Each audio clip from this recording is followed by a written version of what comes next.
জনপ্রিয় সঙ্গীত শিল্পী মমতাজ গ্রেফতার। তো বিষয়টা জানার পর আমার অনুভূতিটা আসলে কেমন হওয়া উচিত আমি বুঝতে পারছি না। এটা আপনারা কেমন মনে করছেন? আসলে আমার মনে হয় যারা বিভিন্ন মিডিয়াতে বা শিল্প সংস্কৃতি নিয়ে যারা কাজ করেন তারা তো আল্লাহ প্রদত্ত একটা প্রতিভার অধিকারী। আপনাদের আসলে সরাসরি এভাবে রাজনীতিতে না জড়ানোটাই ভালো। আপনারা দেশের একজন নাগরিক হিসেবে আপনার যতটুকু করণীয় আছে ভোট দিতে পারেন আপনার পছন্দের ব্যক্তিকে। কিন্তু যারা শিল্পী মনা তারা তো আসলে সমস্তটা জনগণেরই হয়, তারা কোনো দলের হয় না।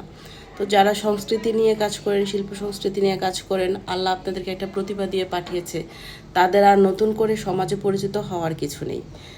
সুতরাং যারা শিল্পী আছেন তারা জনগণের থাকেন, সবার থাকেন, কিন্তু কোনো রাজনৈতিক দলের হয়ে না। আপনারা রাজনীতি থেকে নিজেকে একটু দূরে রাখেন, নিজেকে নিরাপদ রাখেন, আমরা যেন আপনাদেরকে সবসময় ভালোবাসতে পারি, সাপোর্ট করতে পারি। আপনাকে ভালোবাসলে যেন কোনো দলের প্রসঙ্গ না আসে বা কোনো দলের প্রশ্ন না আসে।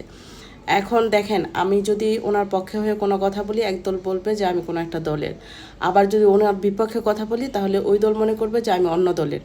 কিন্তু আসলে তো না, আমি তো সাধারণ জনগণ, একজন শ্রোতা হিসেবে ওনার গান আমি পছন্দ করি, ওনার গান আমার ভালো লাগে।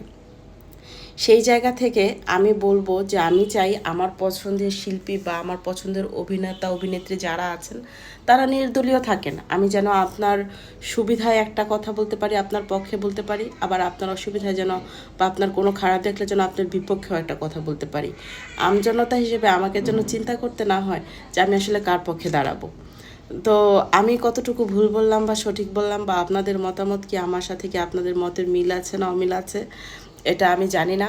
আপনারা যদি পসিবল হয় তাহলে বলবেন যে আমি যদি কিছু ভুল বলে থাকি সেটাও বলবেন, আমি যদি কিছু ঠিক বলে থাকি সেটাও আমাকে জানাবেন।